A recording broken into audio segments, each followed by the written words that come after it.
Hey everyone, welcome back to Observe. In today's video, we're going to be analyzing the nonverbal communication again of Casey Anthony, America's most hated parent. This is the part 2 to the other section that I just did. Now, this is all centered around the entire docu-series. If you would like me to continue this series throughout the rest of the episodes provided in the series itself, let me know in the comments below. Otherwise, let's go ahead and roll the intro.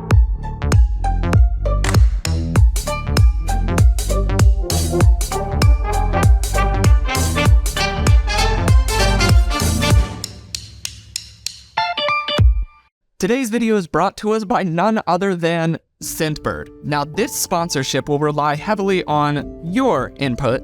Let me explain. I was born with something called congenital anosmia, which is basically I was born without the ability to smell. This fun fact brings us to today's sponsorship. Scentbird is a fragrance subscription service with a mission to empower each and every person to express themselves through scent. For me, this is a nearly impossible task. I can't go to a store to test to see what scent I do and don't like, so I have to read the little description on the bottles as to what it might represent to people who can smell. Because of Scentbird's intuitive system, I was able to select scents that fit perfectly into my personality and expression. They let you choose a new designer fragrance to try every single month for just $17. And every month you get to select which fragrance you receive so that there are no surprises. They have both perfumes and colognes and a number of unisex options from brands even like Gucci, but also some indie labels as well, like Skylar, Heretic, and Confessions of a Rebel. With each fragrance, you'll get a 30-day supply so you can try out the fragrance before committing to a full-size bottle that can cost over $150. Some are even $300 to $500 for the full bottle. The scents I've selected personally are Sanctuary and Throne. From my understanding, the Sanctuary scent calls to mind nature. The scent of the rosemary is supposed to be juxtaposed with the crisp apple and warm amber, and it's rounded out by leatherwoods and tonka bean, giving it a very full-bodied smell. The other scent, Throne, is again inspired by thoughts of nature, but without the boldness that you would find in Sanctuary. The exotic combination of bergamot, green apple, water lily, and blue lavender provide this sweet, light fragrance perfect for breezy outings. Now this is where you come in. Piper, my wife, has tested to see if the selections that I made were good, and they did approve. But I want to know what you think of them. Was I actually able to use Scentbird's intuitive and detailed system to select a smell that I personally will never be able to sense? If you do happen to get either of those two scents, let me know what you think of them in the comments of this video. If you would like to be able to try Scentbird for yourself, use my coupon code for 55% off at Scentbird. It's just a little over $8 for your first month, and that's available in the US and Canada. Thank you again to Scentbird for sponsoring this video. Don't forget to check out those links in the description, and back to our regularly scheduled programming. So as I said earlier, this is not my first video on this specific case, so if you would like to be able to go and watch the other videos before this, it might help add a little bit of context. We're going to be picking up in the interview from right where we left off in the last video. I think that is enough precursors. Let's go ahead and just dive right into the actual content itself. He was a man who was incapable of ever telling anyone the truth. My father wanted the world to believe that he was the patriarch of the family, that he was supporting our family, financially and otherwise. There were so many things that he didn't want us to see. My father was trying to hide that he wasn't working. My mother was the true matriarch, was the sole breadwinner. Okay, I'm going to go ahead and pause and just talk about a couple of the circumstantial things here that definitely would lend to, well, Casey having a little bit of this difficulty with deceit, as she has already shown that she has the proclivity towards, as she has lied, admitted to lying again and again and again. So we're seeing that at very least there is a level of distrust between the parents and the kids in this specific family lifestyle. So on that level alone, from the very, very get-go, the building blocks that Casey is working with are ones that are unstable to work with. There's that level of nurture and nature side of things coming into play.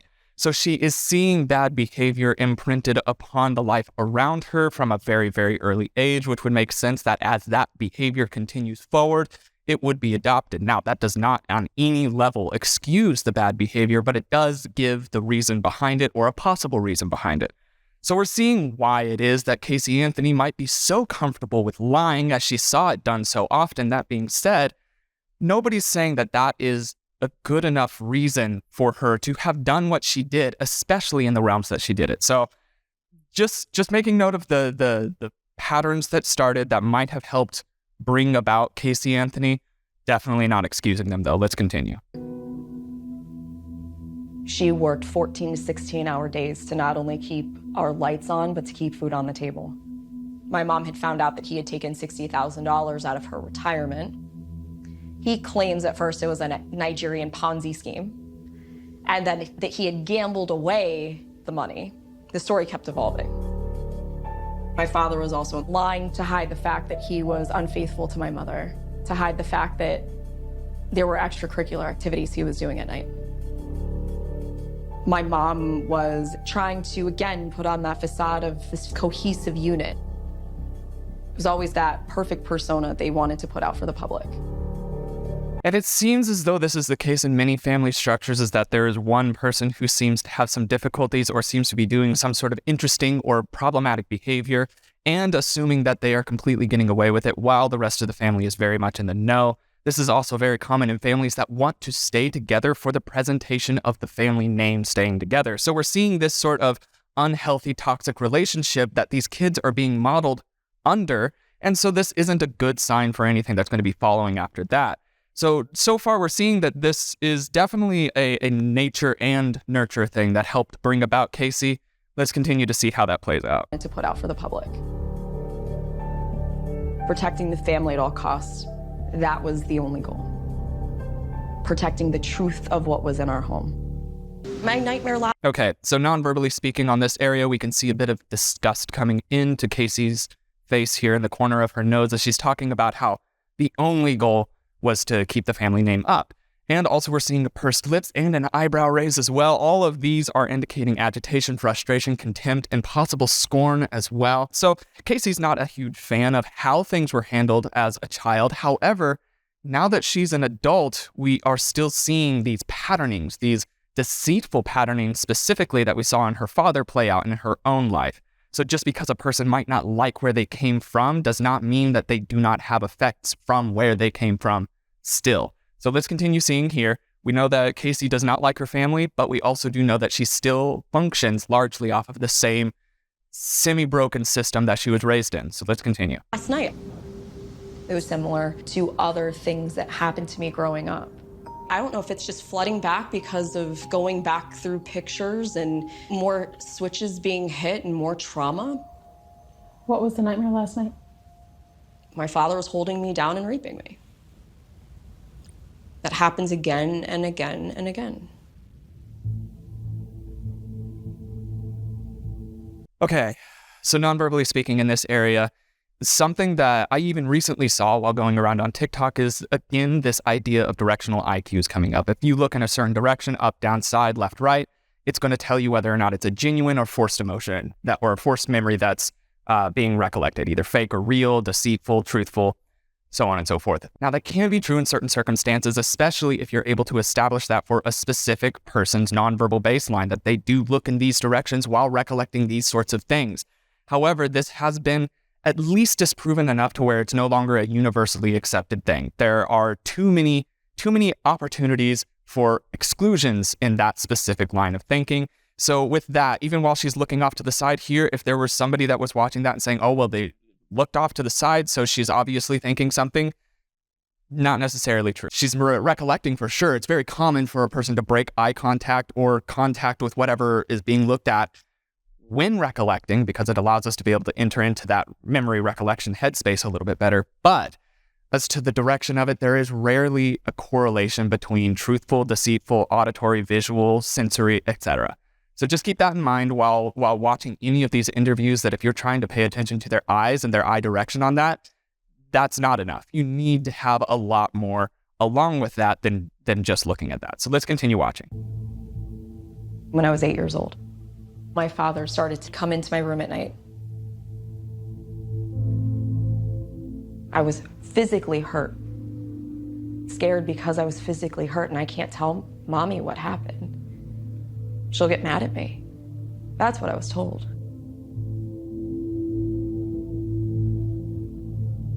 With my father, the abuse one day just stopped, just before my 12th birthday. I'm going to go ahead and pause here. This is a very unfortunate system, and that is not unheard of. The threat of somebody will be mad if it's a very common line of reasoning from an abusive person. So this is very unfortunate. Now we're cutting. You can see that there's been a bit of time in the reel here. So we're cutting and we're seeing some inflammation obvious on Casey's face, especially around her nose. And then you can see some of the glistening down around her eyes. This would be likely an indicator of authentic emotion. Now, I was not able to see the onset of this very clearly because of the cut. However, from the physiological things that I'm looking at here, it does indicate more authenticity. It's a lot harder to be able to force or fake those inflammation style tells like that. So we're seeing some possible signs of authenticity in that, which would lend towards me believing the recollection there and believing that she is being authentic during this, which is very, very tragic and very not fair. It still does not excuse anything that happened thereafter, but it is extremely not fair, and that does deserve to be noted. My brother started coming in shortly after I turned 12. And it stopped around the time I turned 15. Wasn't the same thing that happened with my father. My brother never raped me. No, absolutely not. But it was close enough. Close enough where there was a pattern. But you did tell your mom about Lee. I did not. Not until after I was already a mom. Not until. So now we're seeing something here of a distrust level between parent and child. If something so severe is happening and there's no trust between that parent and child, this does also make sense as to why then later on, Casey would not bring up any sort of instance. Say there was an emergent missing child situation, Casey wouldn't bring that up to the people that she doesn't trust to be supportive of her. So that does make sense in that area. We're still seeing the genuine and authentic synchronized displays of grief or sadness or pain through the inflammation and through the generation of tears here. So that does still seem to be very, very genuine. And we're also seeing a lip compression here, and we're seeing her lips pulled to the side here. These are signs of agitation and frustration. And also we can see that she's doing a bit of a shrug in there to just be like, you know what, it was what it was. This does lead me to believe, again, that she is being authentic in this area, which is just still, it's just not okay at all. Again, not excusing any actions done by her thereafter, but certainly not okay. So let's continue. Not until I was 19. Did you think she knew anyway? I've always questioned it. What you have to realize about my mom when I was younger, she was extremely controlling. She tried to make sure I dressed as young as I possibly could, to look as young as I possibly could. It's not just feeling like my mom wanted to keep me a child. I feel like she was trying to, yes, keep me from being a sexual being. I had to fit within these very specific parameters and be that perfect little girl even when I wasn't a little girl anymore. That is a fascinating tactic being used and being brought up here, that level of control from mother to daughter. That is also very common and not unheard of in that realm. That also being said, it is fascinating with this specific family's dynamic and context. It does kind of push us to perhaps feel that the mother was in tune with what was going on. We're not sure on that front, but there do seem to be some evidentiary things that are pushing us that way. Regardless, we're getting an understanding as to who Casey is and how they grew up and what may have led them to the point that they're at now. Let's see how that plays out. She was always trying to create this image of what our family should be, which was not what it was. I think she was lying to herself, trying to keep together this family unit that she was fighting so hard for. It was just assumed whatever mom and dad said, son and daughter follow suit. So I lied a lot more than I ever told the truth, because the truth was too painful and it was too unreal to ever describe to someone. So this part, even just logically thinking through that is now Casey excusing other behavior because of other stimulants. Now, that's not necessarily true. Just because of what she went through does not mean that she had to lie because of the truth was too terrible. That could have been part of it and a portion of it for sure. But this is now the interesting part where we're starting to have a little bit more difficulty with Casey, is that now they're taking it and hanging their bad behaviors on that cause, which, yes, there was a cause. There was something that could have stimulated this bad behavior. However, there was still the active choice that was made by Casey to act out on those causes, to continue to be a very deceitful person. And no one can excuse that. That is only up to Casey personally to either act deceitfully or to not act deceitfully. So now we're seeing this blame shifting come back in, and this fits more into the MO that we were expecting to see. I'm curious to know if we're going to see some pretty genuine emotions start to come out here in the self-pity realm. As I mentioned in the last video, even people who are very disconnected from their emotional displays can work into a state of grief if it's centered around self-pity. So let's see if that comes out here. Let's continue watching. I completely replicated my father's behavior during those 31 days. I watched him lie, manipulate, take money from people. I did all of those things. But for me, it wasn't to protect myself because of what I had done. It was to protect myself from the outside world and that judgment of what had happened to me. So why did you take the money from Amy? It was a really shitty mistake. So we're still playing a bit of victim here. She's actively doing a thing that is deceitful and stealing wrong, but she's still trying to shift it around to where she's the victim during it. She wasn't acting poorly towards other people because of anything that was her fault. It was more or less their fault. She was just acting as a response, which this is still her just trying to shift blame, not accept any of her own responsibility in this situation, which is very rare. And along with that, we even wrap up with this, well, why did you steal the money then? And her response is, it was a mistake. No, it was a crime. So let's not mix those two up. You're not supposed to just go and take money. And so yes, mistake, I suppose, would be a way to put it, but trying to downplay it and also switch around those terminologies is still a level of small manipulation that Casey's trying to pull off here, where she's fully innocent. There's just nothing that she did wrong. And it's simply not the case. But let's continue watching this. I used and manipulated all of the people around me in an attempt to appear normal, which was extremely abnormal. When the most normal thing would have been to say, I need help, but I didn't know how to say that. I was blatantly pregnant and still saying no because that's what we had all. This is a difficult facet that she's covering here, and non-verbally speaking, it's even more muddy to be able to say. We're seeing the drawing together and the lowering of the eyebrows. This could be aggression, this could be anger, this could be frustration. This also is related to confusion. Confusion, for instance, is the frustration of not knowing. So you can still see that coming together, that drawing together of the eyebrows and lowering. So it's still fitting into there. However, what I am still taking issue with is that her solution in this was that she was supposed to reach out, ask for help, instead of manipulating and lying and trying to get everybody to do how she wanted to do. Understandable, but she still seems to be playing into this manipulation and lying field, even by releasing this documentary, as things have changed in this documentary and her testimony from here as opposed to how they did before. So this even still seems to be in line with her pattern from before.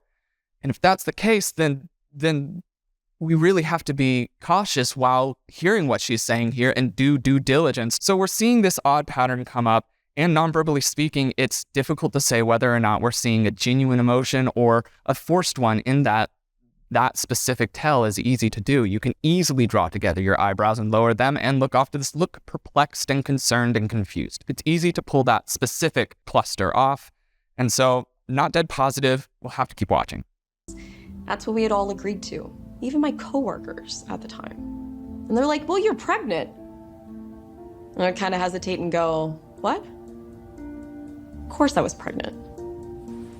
But no lie was out of bounds. No lie was off limits.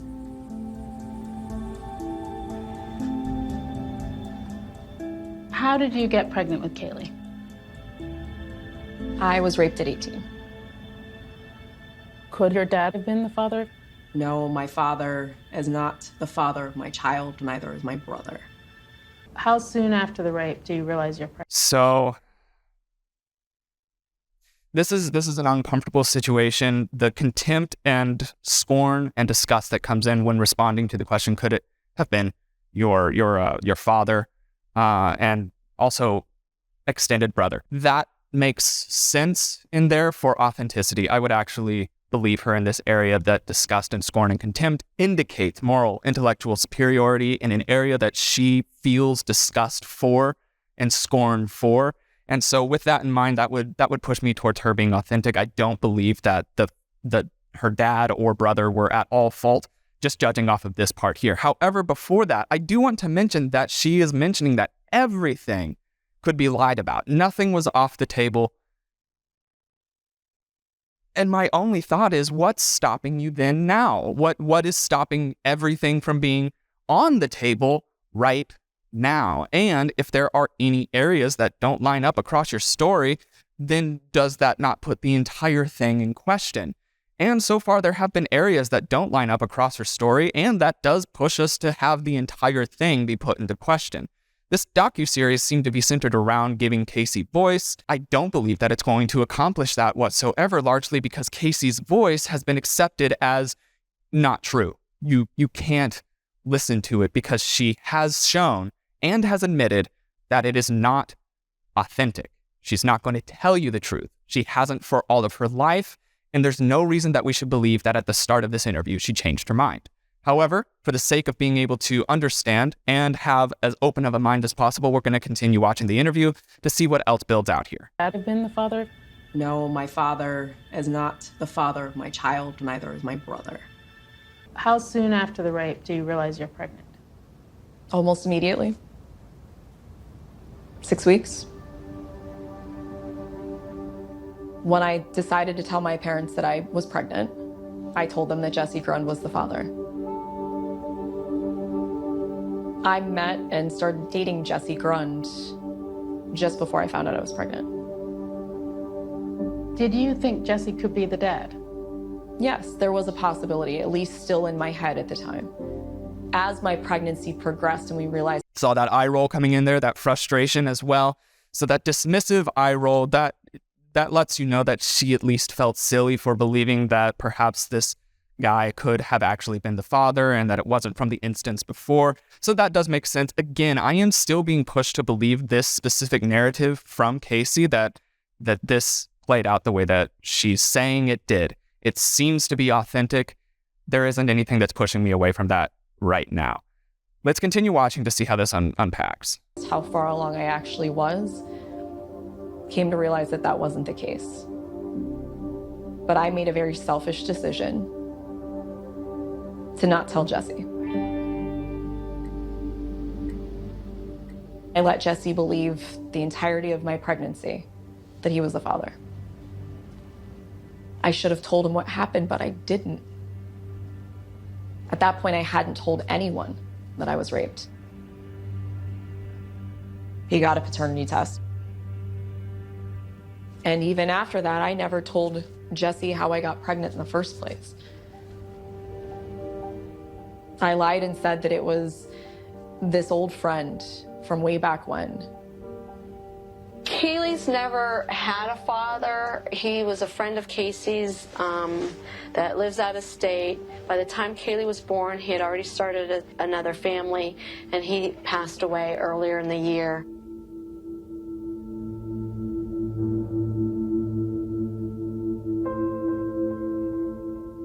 I lied to everyone. I'm saying it's so fucked up. It's just years of feeling like I needed to live a certain life or show people I lived a certain life because I didn't want people to pity me. And I didn't want my kid growing up thinking she was this product of something so bad. Okay. So in this area here, again, Casey admits to lying to everyone, which still, in my mind, just begs the question, then what is pushing us to believe you now? What is pushing us now to believe you? And so far, not a lot. However, we are seeing some authentic nonverbal communication come out, and once again, surprise, surprise, it does happen to be centered around this self-pity level of things. So this is talking about how Casey Anthony had a hard life because she didn't want people to pity her, so on and so forth. So please, you must feel pity now. And it's an interesting point of manipulation to be able to do this. And then along with that, we're seeing that genuine, authentic expression of emotion, of grief come out across Casey Anthony's face, which we would believe to be authentic because it is synchronized. However, the relation to what she's talking about is the part that's the kicker. Along with that, we're also seeing a pretty substantial self-preening gesture, meaning that she is aware of her looks. Does that mean that she's lying or that she's orchestrating this entire portion right here? No. However, there is at least a level of her that is aware of the effects of her words, what she's doing. And it's a small level of manipulation, but let's continue. And that I didn't want her.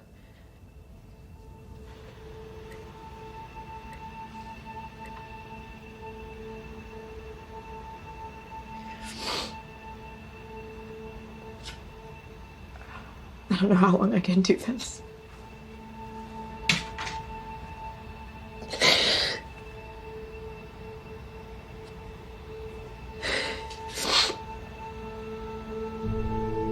I remember these pictures like they were yesterday. And that's part of the reason why it's so hard to look back.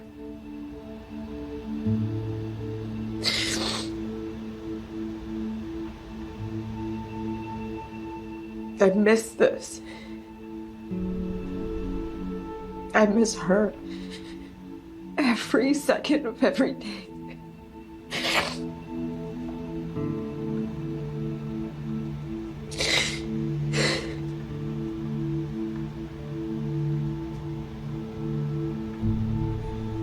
That to me seemed like genuine pain, genuine grief, which begs to ask, is this the genuine emotion then? Are we seeing a genuine emotion? And if so, how does that actually fit in? So far, we've seen a lot of points of possible deceit, possible desynchronization, and emotional forcing. And now we're having this area where it does seem to be genuine grief and sadness centered around the memory of her daughter. Now, if that's the case, I have to ask why. What sort of psychological processing would be actually pushing there? How can we see genuine emotion in regards to this specific case when it seemed as though the case itself did not have genuine emotion back in the day? Why is she so sad now when she was absolutely not sad then? And there's definitely the questions of perhaps the trauma response at the time. 31 days is a long time to keep that sort of detached, dissociated feel from your child without raising any alarms or anything along those lines. However, there is still that possibility. There's also the possibility of threat, which will be brought up later on in this exact docuseries. But then also there is the easy explanation that she could actually still miss the child. But she can miss her child while still having done the terrible thing. That is not separated. There is definitely that possibility. And so with that in mind, we have to keep in mind that, yeah, she could display genuine sadness, genuine grief, but still have done said thing and done said thing selfishly, or even by accident, which then selfishly covered it up, something along those lines. So we just have to keep all of this in mind in the complexity of things, not to totally black and white Casey Anthony that she's either completely pure and innocent in this or completely at fault. Let's keep watching.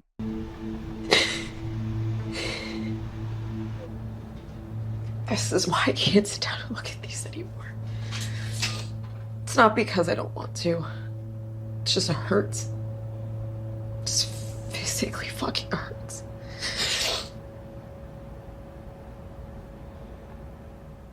She's still everything to me. It always will be everything. This is all I have left. This is all I have left of her. So this portion is interesting to me. While she's saying that Kaylee is more or less still everything to her, she's doing some micro movements no.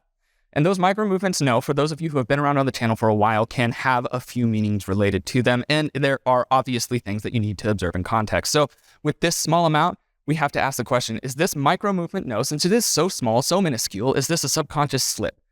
In the culture that Casey grew up in, up and down means yes, left and right means no. So if she's saying that she is my everything and shaking her head left and right, would that not then be a desynchronization point? Possibly. However, along with that, what I've experienced throughout the years of doing this is that the no shake, that micro no shake, also comes out in one specific area, and that's a level of you wouldn't believe, or you might find this unbelievable. She is still everything to me. You might not believe it, but she is still everything to me. So what we have to do is look at the entirety of things in context. How has Casey behaved throughout entirety to be able to understand this specific nonverbal cue? Well, she is crying right now, and it seems to be in regards to Kaylee. However, it has shifted around to how much it has hurt her. So now we're seeing genuine tears centered around how much Casey has been hurt by having to go back and look at these pictures and things like that, which is fascinating. It's back around to how much Casey's hurting. And now we're seeing this little micro shake no when she's talking about what her daughter means to her still. For me, that is enough of a red flag to be able to want to reassess and reevaluate that, to want to be able to come back around and ask questions again, or to keep that in mind as the series progresses and see where that might be contradicted in her narrative later on. So that's just something that you want to keep in mind. Looks like we have a little bit left here. Let's continue watching.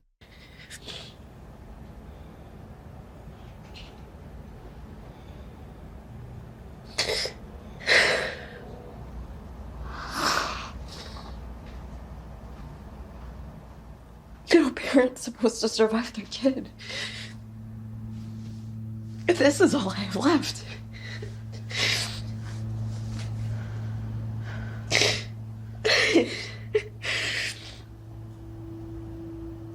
Oh, God. It just fucking hurts. I don't think I can say that enough. It just hurts.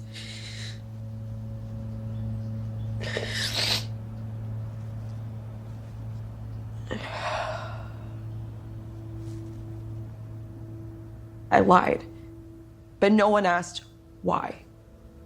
No one cared why I lied.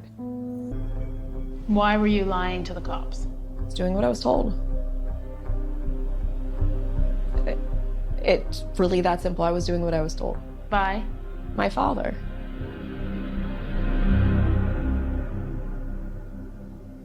Okay, that is where part one of this series. This is just the first episode of this docu-series, second episode of the analysis. If you would like me to continue, let me know in the comments below. So what we're seeing throughout this, now at the very end, we saw this, what seemed to be authentic emotional display from Casey Anthony, even down to her trying to manage the tears on her eyes, which is something that we have seen come around in apology videos as people like to play act and show why they're grieving, by just letting the grief show very plainly. Now, what I will note is that, again, Casey has focused about how this is bad for her. It hurts a lot for her. This is bad for her.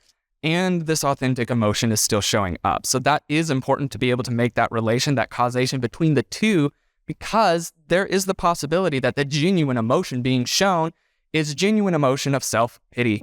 Again, it just has to be considered in context, and it sounds cold to look at it in such a way, but it must be done in order to be able to maintain a fair sense of judgment about it. And then at the very end, we hear another final segment of blame shifting. You can tell that there's been a cut in the video. A lot of time has passed. A lot of time in the interview has passed. This is a different situation, but the way that this wraps up is Casey Anthony was just doing what she was told the entire time, that none of this was, in fact, her fault, that this was all, as it turns out, her father's fault, which is a fascinating twist to this story and one that needs to be unpacked a little bit more. And like I said, I am happy to do so in more videos if you would like. So if you did like this video, hit the like button, hit subscribe if you haven't already, reach out to the socials. I might be able to reach back out to you there. If you do have any other requests or anything like that, go ahead and let me know in the comments below. Thank you again to our sponsor for supporting this video. But without further ado, that's all that I've got for the day. My name is Logan, and you have been oh so awesome as you always are, and I will see you in the next video. Cheers, guys.